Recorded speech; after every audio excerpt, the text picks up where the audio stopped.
I returned home alone, the relentless pain from cancer forcing me to curl up in bed. Lacking the funds for medication, I resorted to taking sleeping pills, trying to deceive myself. As long as I stayed asleep, the pain would disappear.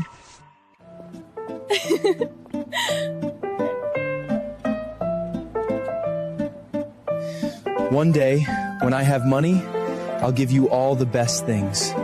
I'll make you my one and only princess. In a sleepy haze, I heard my phone ring. I picked it up, and a deep, familiar voice said my name. Heidi. Elton, I want a cupcake. The sleeping pills wore off in the middle of the night, and the pain woke me up. That was when I realized that Elton was sitting right by my bedside, looking at me with a tenderness that I hadn't seen in a long time. Elton gently took my hand and asked, Heidi, why have you lost so much weight recently? His tone was full of concern, as if he still loved me, but I refused to believe it, especially since he seemed to have just come from another woman's bed. I pulled my hand away and replied with disgust. That's none of your business.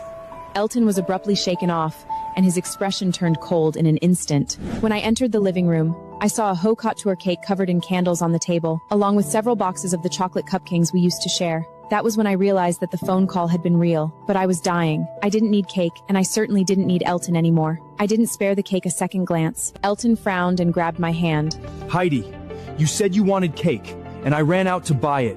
Are you messing with me? That's right.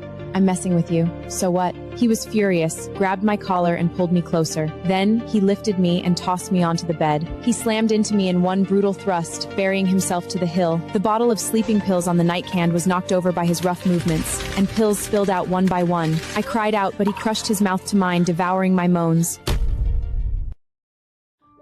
My face was deathly pale, as if I were about to die right there.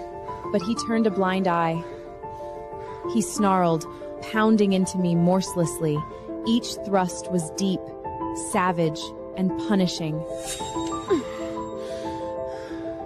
Do you know how happy I was when you said you wanted cake?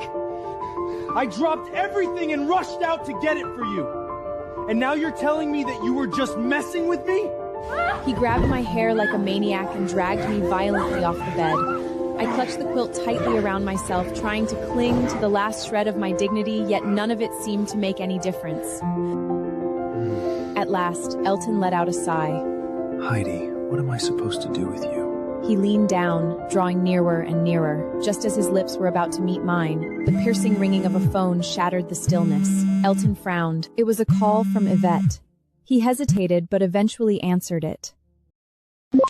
Elton, I'm at a bar alone.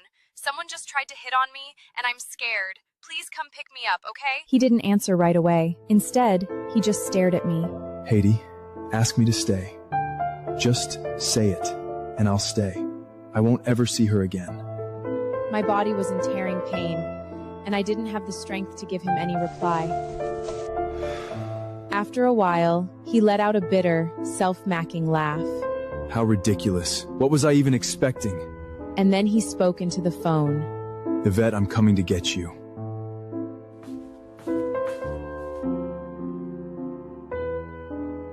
Just as he picked up his jacket and was about to leave, suddenly, I unexpectedly coughed out a mouthful of blood. Heidi! Elton rushed over trying to hug me, but I pushed him away. Don't touch me! I detested him for drifting between multiple women, and I detest the fake concern he occasionally showed. You're truly pathetic. I just put on a little act, and you got this worked up. You're just as pathetic as you've always been. My words made him angrier. Heidi! Would it kill you to just show a little softness with me? Do you have any idea how many years I've been kept waiting? I'm waiting for you to come around, to say something, or to try. Then you don't have to wait any longer.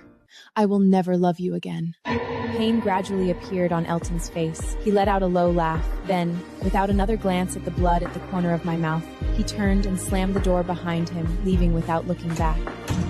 I looked at the spilled pills on the floor and gave a bitter smile. You always pretend to care, but time and again you do things that hurt me. unfortunately, will soon be completely over.